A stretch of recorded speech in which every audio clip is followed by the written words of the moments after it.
জয় যীশু। প্রভুর বাক্য বলে কলসীয় 2:8 দেখিও, দর্শনবিদ্যা ও অনর্থক প্রতারণা দ্বারা কেহ যেন তোমাদিগকে বন্দী করিয়া লইয়া না যায়, তাহা মনুষ্যদের পরম্পরাগত শিক্ষার অনুরূপ, জগতের অক্ষরমালার অনুরূপ, খ্রিস্টের অনুরূপ নয়।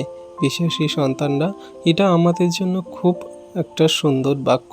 একটা ভয়ানক আমাদের জগতের মাঝে সমস্যার মুখে পড়তে হয়, যেটা আমরা খ্রিস্টতে থাকা বিশ্বাসী সন্তানরা আমরা জানি। আমরা দেখি যে অনেক রকমের তারা সেই চিহ্ন চমৎকার কার্য করে, অনেক প্রতারক আছে, অনেক অনর্থক কথাবার্তা দ্বারা আমাদের মনকে ভোলায়, অনেক রকমভাবে আমাদেরকে প্রলোভন দেখায়। কিন্তু এখানে প্রভু বলছে যে দেখিও যেন দর্শনবিদ্যা ও অনর্থক প্রতারণা দ্বারা কেহ যেন তোমাদের বন্দী না করে। মানে বন্দী করা মানে আমাদের যেন খ্রিস্ট থেকে আমাদের দূরে না সরিয়ে দেয়, আমাদের যাতে সত্য ঈশ্বরের প্রেম থেকে, আমাদের আত্মিকতা থেকে দূরে না সরিয়ে দেয়।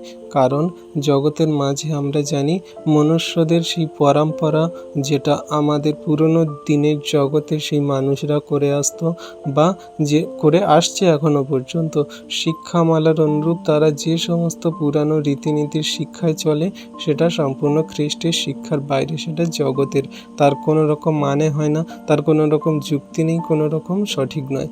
তো সেগুলো থেকে আমাদের দূরে থাকতে হবে। আর কি বলছে? জগতের অক্ষরমালার অনুরূপ হইও না। তো জগতের অক্ষরমালা কেমন? জগতের অক্ষরমালা তারা জগতের মতন চিন্তা ভাবনা করে, তারা জগতের সমস্ত টাকা পয়সা, ধন সম্পদ, মান যশ খ্যাতির পিছনে ছোটাছুটি করে। সেখানে সম্পূর্ণ সেই খ্রিস্টের প্রেম নেই, সেখানে কোনো রকম আত্মিকতা নেই। তাই সেগুলো থেকে আমাদের দূরে থাকতে হবে। তাই বলছে দর্শনবিদ্যা, অনর্থক প্রতারণা থেকে আমাদের দূরে থাকতে, মনুষ্যের পরম্পরা থেকে আমাদেরকে দূরে থাকতে, যাতে আমরা খ্রিস্টকে জেনে বুঝে গ্রহণ করে সঠিক রূপে আমরা যেমন চলছি, আরও যেন তার প্রেমে বিশ্বাসে আরও গভীরভাবে চলতে পারি, তার আজ্ঞা শিক্ষা সকল পালন করে। ঈশ্বর প্রভু আশীর্বাদ করুন। আমেন।